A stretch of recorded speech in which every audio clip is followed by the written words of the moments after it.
Hey everyone, it's Neil Patel, and today is another day of Content Marketing Unlocked. Today we're going to be breaking down the history of content marketing. We actually have some really cool, fun, interesting stats for you that'll help you make your content better and of course get more traffic, which is the goal in the long run. As I mentioned, 4-week course. We're on week 1, and today we're going to be covering the history of content marketing.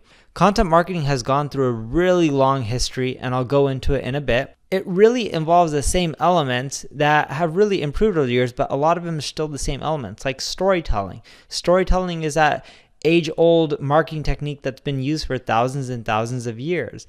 But nowadays, things have digitized, and there's the web and the internet because of that. There's also influencers, and the people who tell the stories make bigger of an impact, but you also had influencers back in the day as well. So where content marketing really started to take off is in 1895. John Deere published a magazine, Furrow, which was an architectural magazine, or agricultural magazine, sorry about that. And each issue reached millions of customers in just a few decades, making it a pioneer in content marketing. Now this next example is one of my favorites, and this is the Michelin star. You know how you go to restaurants, there's Michelin stars, 1, 2, 3, and over the years, it's brands like Michelin that created this in the early 1990s or 1900s, and that was because they wanted more people driving around in cars. And here's another interesting concept, soap operas.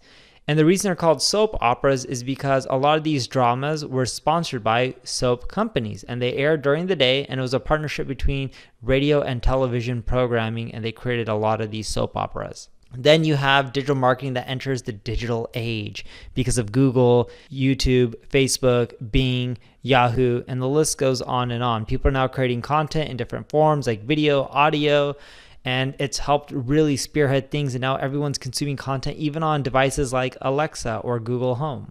Here's a quote from Sergey Brin, one of the founders of Google. "We saw that 1,000 results weren't necessarily as useful as 10 good ones. We believed we could build a better search. We had a simple idea that not all pages are created equal. Some are more important." So when you're creating content, it's important to know, yes, there's different types, but you need to create amazing, awesome content, or else you're not going to do well in the long run.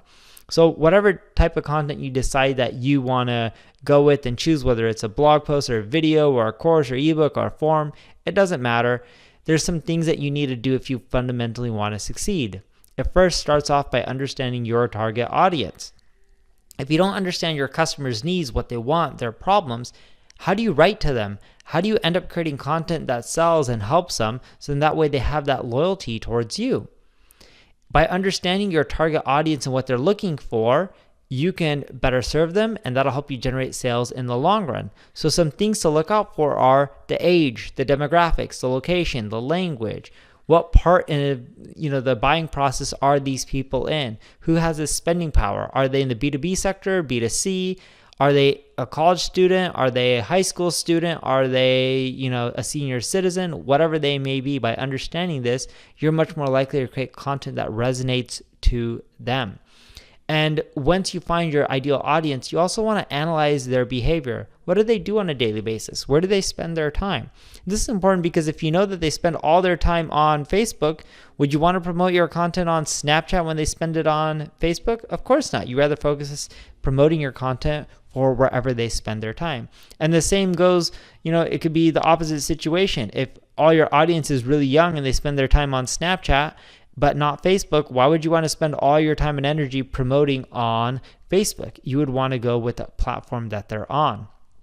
And you'll get a better understanding of this when you understand your customer journey, from how they discover their problem, to understanding it, to figuring out solutions, to what options they have, to looking at competitors or multiple players, to even picking and then applying that product to whatever problem that they have, so that way it's solved. And if you're not sure where to get started, a simple way is looking at your competition. If your competition is doing something well and you know they're being successful, then starting by looking at their strategy is an easy way to figure out where to start.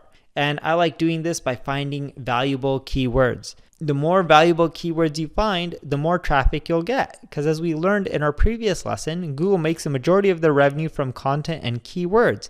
Keywords help Google understand what people are looking for. So how do you find these valuable keywords?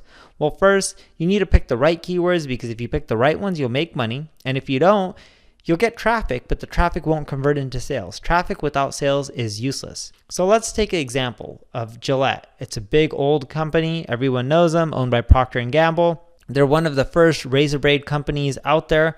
And if you think about them, all right, let's say you're selling razor blades. And you can do this for anything, B2B, B2C, e-commerce, services, it all works. So the first step is to go to Ubersuggest. And when you go to Ubersuggest, type in any keyword related to your field and click on the keyword ideas report on the left-hand navigation. And for this example, I typed in shaving razor. It'll tell you all the other keywords that are lucrative, that are great, that you should target. And it bases them on search volume, the cost per click, the SEO difficulty, which is the number on the right. The higher the number, the harder it is to rank for. The lower the number, the easier it is to rank for. Ideally, you want to find keywords that are 40 or under when it comes to SEO difficulty, because those are easier to rank for. And you want a higher cost per click, because if more people are spending money on that keyword, it means it drives more sales. You can also find a lot of amazing examples on Wikipedia. When you search for anything, let's say like shaving, it'll give you things or keywords or ideas on what people are searching for, such as the history of shaving, myths, shaving in religion. These are all things that you could potentially target. Reddit's another one. You'll say, oh, okay, people aren't just looking for shaving, they're looking for razors, they're looking for shaving cream, maintaining a beard. Yeah, you may be like, hey, why would someone use a razor to maintain a beard? But look, if you're selling shaving products, why wouldn't you sell beard products? Because not everyone wants a clean shave. Forums are another great place. You can type in your keyword on Google plus forum, and you'll see what people are typing or discussing. The things that people are discussing more frequently than others typically are keywords that are good. Now, going back to Ubersuggest, if you're still on the keyword ideas report, there's multiple tabs like suggestions, related, questions, prepositions, comparisons. If you click the related tab, you'll find the most amount of keywords. You should definitely look here because it'll give you more ideas as well. Same concept, find keywords with a high cost per click and a low SEO difficulty. SEO difficulty is also stands for SD. And then I love going to the questions because you can see what questions people have. This gets people earlier in the buying journey before they really understand their problems. And then you can help them solve it with your content and then with your product. You can also look at prepositions. Those are longer term opportunities. And then, of course, there's Google Trends. Google Trends shows you if something's going up, down, seasonal, what other trending topics are there. Gives you more ideas of what to go after. I also love Quora. Quora is an amazing place with a lot of question and answers. The ones that have a lot of votes, a lot of replies, typically have keywords that are juicy because Quora gets a ton of their traffic from Google. Amazon reviews are another place. If you're seeing everyone talk about the same thing, probably topics and keywords that you should be going after because people are interested in that topic. Now, going back to Ubersuggest on the left-hand navigation, I want you to click on Content Ideas. This will show you blog posts around the web based on popularity, from social shares to estimated visits. The visits are based on Google traffic and backlinks. So the more estimated visits they have from Google, the more backlinks they have, the more social shares, the more traction that content has gotten, which means the more popular it is. And when you're going through it, just make sure you're picking blog posts that are good, high in quality, and consider going out there and creating better versions of that content because that'll get you traffic. If it already worked once, if you create a much better version of it, the chances are you're going to do well too. And then I want you to go back to the keyword ideas report and look for upselling opportunities. And some of these could be, comparison keywords like Dollar Shave Club versus Gillette, or Gillette versus Harry's, or Dollar Shave coupon code, Dollar Shave soap, Dollar Shave shaving cream. Anytime people are looking for these things and you already know they're searching for your products, consider adding them on upsells or checkouts or create content around them. And you can talk about Dollar Shave Club, but if I was Gillette, I would then talk about how we offer X, Y, and Z that Dollar Shave Club doesn't, so people should come back. Now, if you pick the right keywords, your content will be more successful, get more traffic, and you'll generate more sales. If you don't, well, you won't do well. So I want you to refine your keyword list. Look at all the keywords you found. Look for the ones that have high search volume, ideally above 1,000, worst case above 250, that are low in competition. In other words, have a lower SEO difficulty score of 40 or lower, have commercial intent like buying keywords. The longer, the more descriptive the keyword, the more commercial intent. And then you want to group them together so then that way you know where to use them. When you refine your keywords, think about which ones have good profit margins. The higher the CPC, typically the more value and the more money that keyword's going to make you if you rank for it.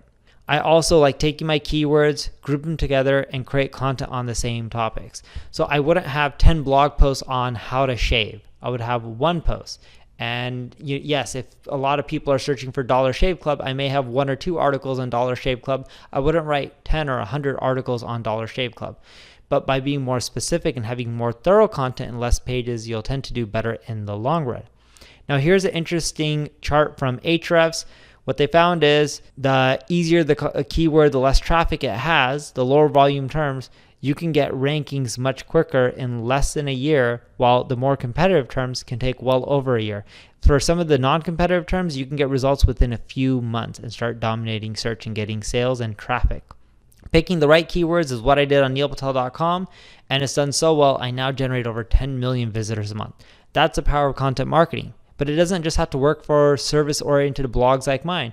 It could also work for product-based websites like Kraft Heinz. As I say, content marketing ROI is 4x our original traditional ad spend, and that's from Kraft Heinz. That's an amazing case study and example.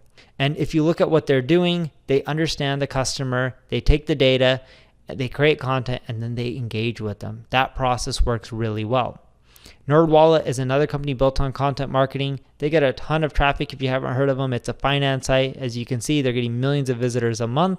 The guy who created NerdWallet creates really detailed content on saving money, getting better credit cards, loyalty programs, travel.